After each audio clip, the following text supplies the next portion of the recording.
Hasati.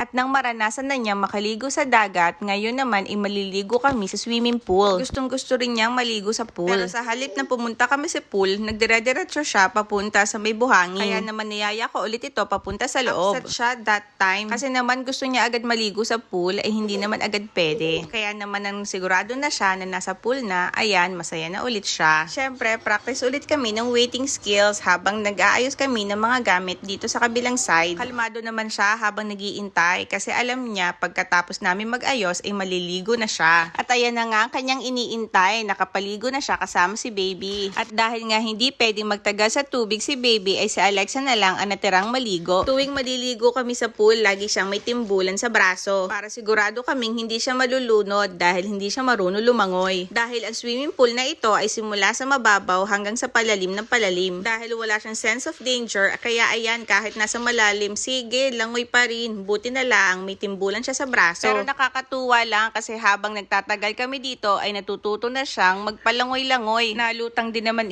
kahit papano. Sa buong pag-stay namin dito, sa paglangoy din lang ay na-enjoy niya dito sa swimming pool kaysa sa dagat. Dahil sa dagat hindi siya makalangoy ng ayos kasi ayaw niya pumunta sa malalim. Kapag oras ng aming pag-swimming, hindi kami maaaring walang dalang pagkain. Dahil alam ko magugutom siya dahil sa paglangoy-langoy. At ayan na nga, tinawag ko siya saglit dahil nga para makakain siya. Alam ko, gutom siya. Dahil kahit nakakaramdam siya ng gutom, ay hindi siya para lumapit sa akin at humingi ng pagkain.